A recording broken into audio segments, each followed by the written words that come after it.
Hi, everyone.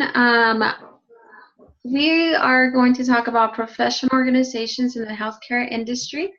We are Group 5, Joanna, Brad, and myself, Nubia.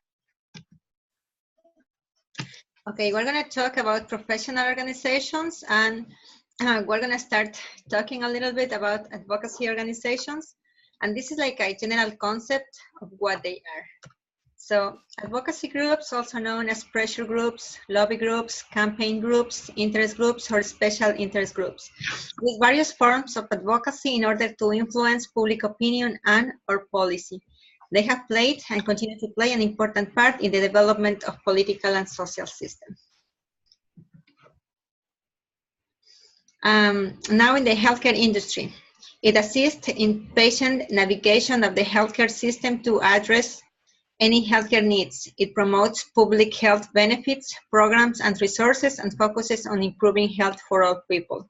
And it does mostly through media. Professional organizations. So this is a general concept first. So a professional association is an organization formed to unite and inform people who work in the same occupation. And now in the healthcare, represent a collection of professionals who work towards the common goal of promoting and improving the medical profession they are associated with. These healthcare organizations champion their members by providing resources, information, and opportunities they might not have had otherwise. Well, professional organizations, they offer a lot of advantages for students and also professionals.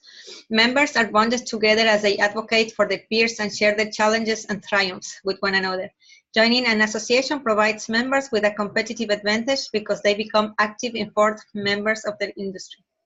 Professional organizations are a crucial component of the legislative process as they seek to develop and implement sound public policy.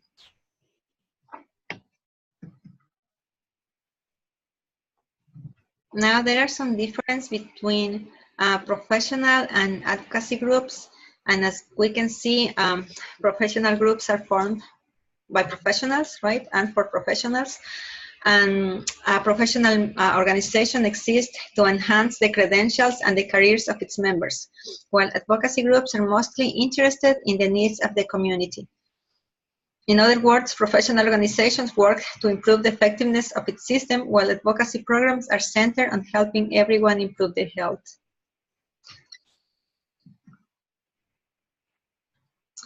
So here are some of the most significant professional organizations. For the healthcare administrators is the HCAA. For the healthcare financial managers is the AAHAM. For physicians is the AMA. For ambulatory surgery center administrators is the ASCA. And for medical group practice administrators is the MGMA. We're going to talk a little bit about these groups. So the HCAA. No other organization offers more powerful connections through networking, events, and informal relationships. HCAA is the favorite resource for healthcare administrators to stay on the forefront of industry and business issues while enjoying an open exchange of ideas. Our second one we're going to talk about is the American Association of Healthcare Administrative Management, AAHAM. So this is the leading professional organization for healthcare administrative management. The AAHAM is one of the most important connections for healthcare management professionals to have. The goal of this organization is to provide education, certification, networking, and advocacy for those individuals involved specifically in the revenue cycle and management of healthcare professionals.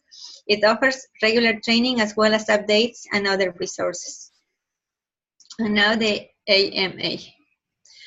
It started in 1847 and promotes the art and science of medicine and the betterment of public health. It offers its members free access to JMA network and CMA, save hundreds on insurance, and fight for physicians and patient rights. We also have the ASCA. is a national membership association that represents ambulatory surgery centers, ASCs, and provides advocacy and resources to assist ASCs in delivering high-quality, cost-effective ambulatory surgery to all the patients they serve. ASCA helps its members to become better acquainted with our nation's ASCs and the people who own and operate them. It also helps its members to develop policies on ASC-related issues. And our last one we're going to talk about today is the MGMA, or Medical Group Management Association. It's a key element in perpetuating success throughout the healthcare industry. Whether you are an MGMA member to advance your personal goals or your professional career, we have the resources to initiate change and drive results. At least this is what they claim in their website. Now, Brad is going to talk a little bit more about all of this. Yeah. So the American Association of Healthcare and Administrative Management, with this, one of the primary benefits that you get from the organization is you become eligible for executive certifications, just as CRCE. You also receive invitations to active scholarships and awards. For those who don't know, active scholarships means kind of like a reoccurring scholarship instead of just like a one-time thing. This, of course, is very valuable because with healthcare providers, physicians and stuff, obviously when you go through education, you rack up a pretty big bill. So these types of programs are a really good perk for members. You can also obtain access to their exclusive job bank, so you can actually be employed after you graduate. And you also obtain the subscription to the Journal of Healthcare Administrative Management, which is the #1 ranked journal for that kind of content. You also receive exclusive invitations to their annual National Institute, which is basically like a big seminar where people get together, get to network a lot, get to learn, get some training in different areas. For the HCAA, their benefits also include exclusive events and seminars. Again, there's strategic networking opportunities, which is a common theme throughout all these organizations that I'll be talking about. You can also access valuable publications and legislative updates, which is a huge value. I'm actually a public policy and administration major, so I specialize more in that kind of stuff. But for those who are in the management, obviously they'll be aware of that, but they need that kind of information in a more palatable way. And so this organization actually provides that. They provide more concise understanding, a functional understanding of those things. They also provide member-only special discounts, and they, besides the legislative updates, they also give special announcements to stay updated in industry innovations, such as different management techniques, different things going on in the healthcare system. For the AMA, their benefits actually primarily involve finances. They really focus on bringing down cost for physicians and other healthcare providers. They also provide guidance and advice during medical education. So I actually had the opportunity, I was the vice president for the Pre-Med Society for a semester or two. And let me tell you, they're going into medical school or anything like that, there's so much you have going on. And so they provide special guidance and advice for those going through that to make sure you got all your ducks in a row. You also can become eligible for special finance assistance with education, receive discounts on education, and you can also receive exclusive advice on financing and buying a home. Throughout a career, like I know with my uncle who's an oncologist, he's moved several times throughout his career. And so financing and buying a home is a common reoccurring issue with that. And so being a member of this type of organization helps out with that. And that extends beyond just the individual, but also to helping their family. So that's a really good perk. For the ASCA, benefits also include advocacy, support, and resources for high-quality patient-focused care.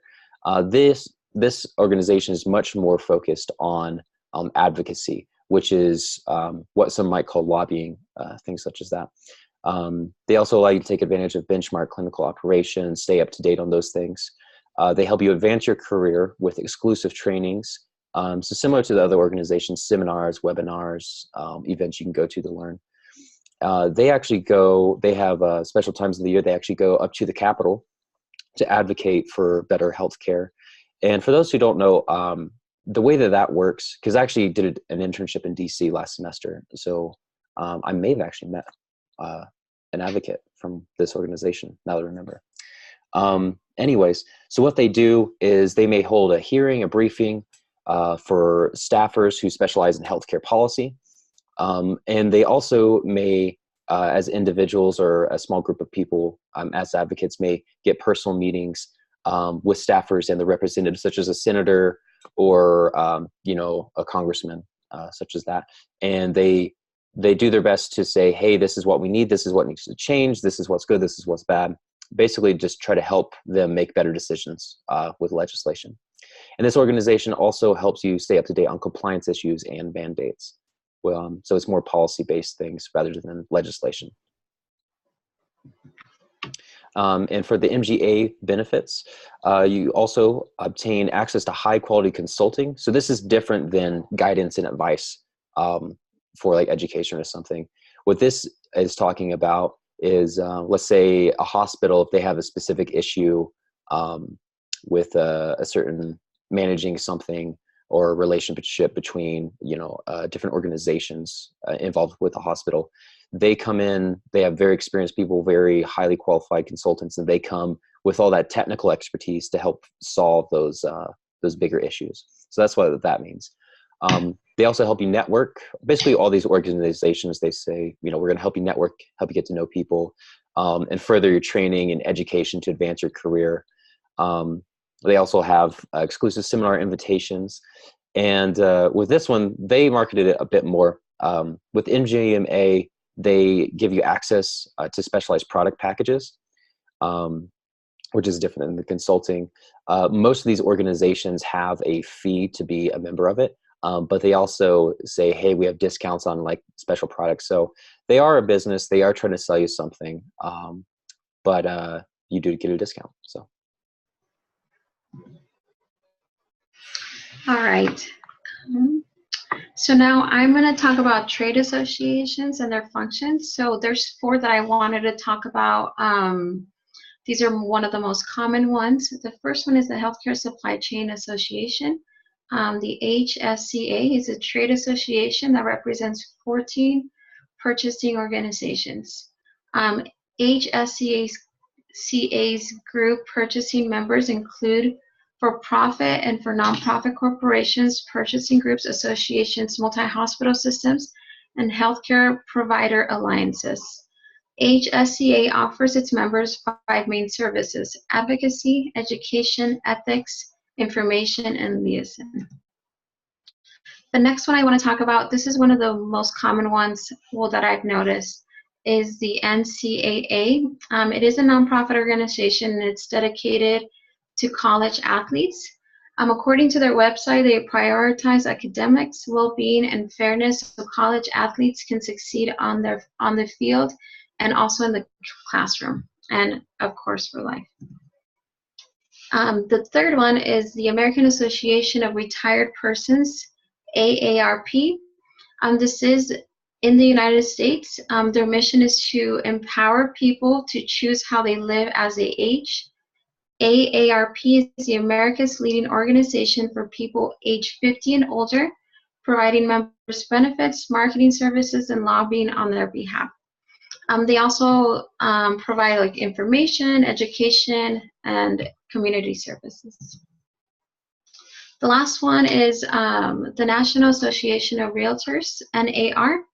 This one is the largest trade association with 1.3 million members. The purpose of this association is to help members become more profitable and successful.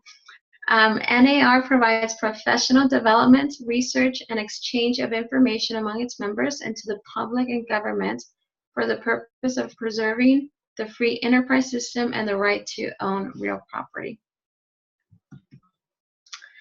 All right, well, thanks for watching. Those are our slides. You can also go here. These are some works cited pages. Thank you.